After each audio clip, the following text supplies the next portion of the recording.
बिस्मिल्लाहिर्रहमानिर्रहीम। अमीर हुक्मरानों और गरीब अवाम का मुल्क। एक तरफ आईएमएफ जब पाबंदियां लगाती है या कोई ऐसी शराइत रखती है जिससे महंगाई आ जाती है कि जिस मुल्क में गवाले से या जहां से एंड से दूध लिया जाता है वहां 155 रुपये किलो है और डब्बे में पैकिंग करके 350 रुपये किलो है। ये तो एक आम चीज़ें हैं। हमारा मुल्क एक इंपोर्ट बेस्ड कंट्री है।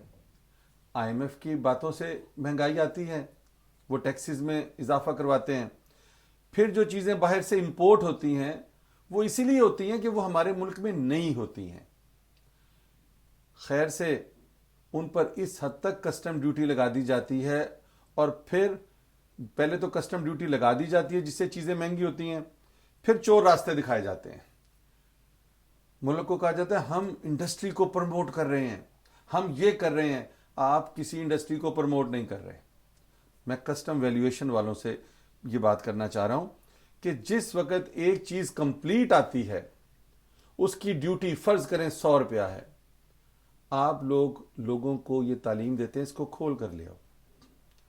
जब वो खुलकर आती है तो 10 रुपये एक आइटम पे, 10 रुपये उसके दूसरे स्पेयर पार्ट पे, 20 रुपये कस्टम ड्यूटी पे करते हैं, 10 रुपये कस्टम वाले लेते हैं, 10 रुपये एजेंट लेता है। सारा नुकसान खजाने को हो गया। जनाब आजकल सुनने में आ रहा है कि हम 100% इंस्पेक्शन कर रहे हैं, माल को देख रहे हैं। ज़रूर देखें, कस्टम ड्यूटी भी ज़रूर लगाएं, जितना दिल करता है लगाएं, लेकिन कंटेनर्स को टाइम पर क्लियर करें। बहुत सारे शिप खड़े हैं जिनके कंटेनर नहीं उतर रहे क्योंकि यहाँ पर स्पीड बहुत स्लो कर दी गई है, जिसकी वजह से डैमेजेस लोगों को देने पड़ेंगे और हमारा बहुत बड़ा डॉलर्स की मद में बहुत बड़ा पैसा मुल्क से बाहर जाएगा। समझ नहीं आ रही कि हो क्या रहा है। मैं तो अफसरान बाला से, हुक्मरानों से गुजारिश करूंगा, वो जैसे किसी ने बादशाह ने अपनी रियायत से पूछा कोई मुश्किल तो नहीं। उन्होंने कहा जनाब जब शहर में दाखिल होते हैं ना तो वो जो जूते पड़ते हैं ना उसमें ज़रा तादाद बंदों की बढ़ा दें जिन्होंने हमें जूते मार रहे हैं।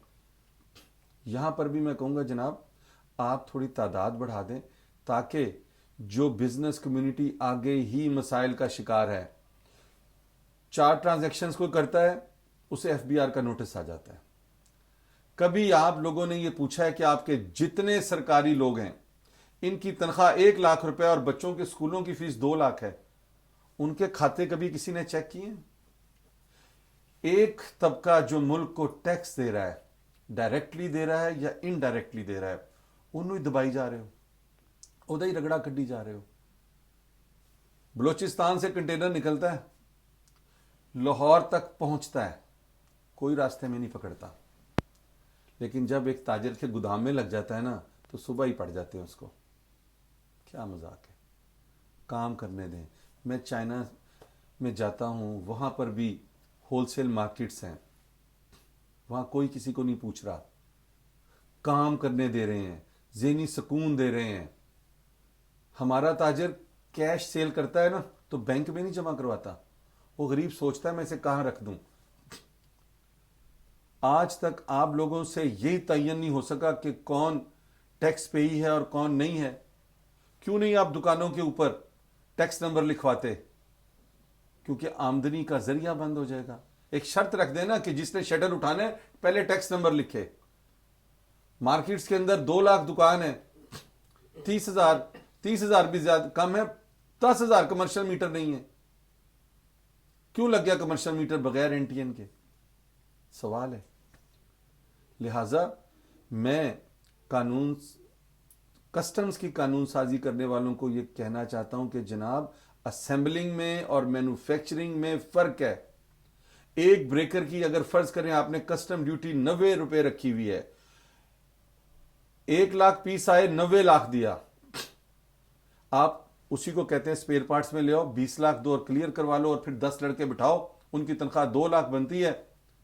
वो जो आपने 70 लाख का डेंट डाला, वो जनाब पूरी दुनिया में कंटेनर तोलते हैं, उसको स्कैन करें, उसकी एक रख लें कि इतने रुपीस पर केजी ये क्लियर होगा, गिनने की भी जरूरत नहीं है। 240 पीस का कार्टन है, 120 पीस का कार्टन है, उसको तोल लें। लेकिन इससे ट्रांसपेरेंसी आ जाएगी ना, अंडर टेबल मनी नहीं बनेगी, अवाम को रिलीफ मिल जाएगा, कारोबार बढ़ेगा। ये हमने चाहना नहीं। पूरी दुनिया में कस्टम में कंटेनर जाता है, ऐसे करके क्लियर होता है। हमारे खोलो जी इनू, कटो जी इनू, ओ भाई क्या है? अगर मनशियात हैं, को बारूद है, तो उसको आप रोके ना, आप उसको तोलें आसान तरीके से। उसके ऊपर 200 रुपया केजी है ना, 500 लगा दें। लेकिन ये मसले मसाइल तो खत्म करें, बस क्लियर करें, जो पैसे बनते हैं जाने दें। Thank you.